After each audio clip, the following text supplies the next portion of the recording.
ঠিক আছে, খেয়াল করো ইন্টারজেকশন থেকে দ্বারা মনে আকস্মিক আবেগ, অনুভূতি, উচ্ছ্বাসে সুখ, দুঃখ ইত্যাদি প্রকাশ করা হয় তাকে ইন্টারজেকশন বলে। এক্সক্লেমেটরি সেন্টেন্সের গঠন কয় ধরনের ছিল? 3 ধরনের।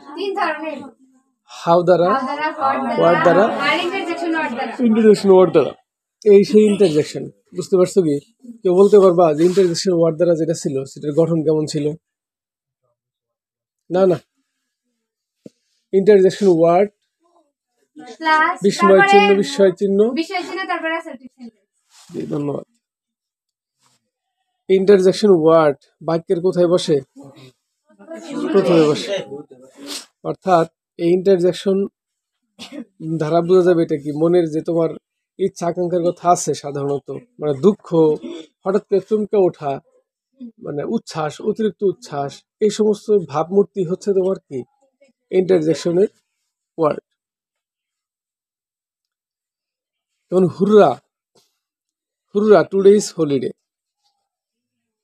হুররা টুডে ইজ হলিডে, কি আনন্দ, আজকে কিসের দিন? ছুটির দিন। আবার কি আনন্দ, আজকে শুক্রবার হইলেন না নাকি?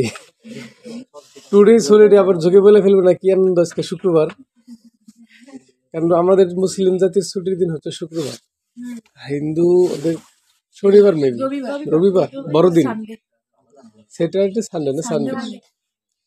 আচ্ছা, একটা ইন্টারজেকশন ওয়ার্ড দেখো। হুররা, ও, ও, ব্রাভো, আলাস, আহ, ফাই, আবার পো, এগুলা শব্দ হচ্ছে তোমার ইন্টারজেকশন ওয়ার্ড। এই শব্দগুলা কি? এখন হেট, হেট, হেট মানে কি? হেট না, কিন্তু হেট মানে মাথা, হেট, হেট মানে কি? ঘৃণা করা। সেটা কি ইন্টারজেকশন ওয়ার্ড হবে? সেটা কি ইন্টারজেকশন ওয়ার্ড হবে না। এখানে পো, পো, পো, এটা হচ্ছে ঘৃণা, এটা ইন্টারজেকশন ওয়ার্ড। আমি কি বুঝাইতে পারলাম? মানে দুটোর অর্থই কিন্তু ঘৃণা। হেট এর অর্থ কিন্তু কি? ঘৃণা।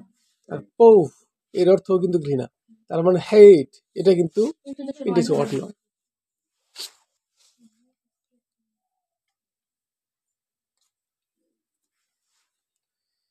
এখন মূলত এইটুকুই শেষ ছিল পার্টস অফ স্পিচের।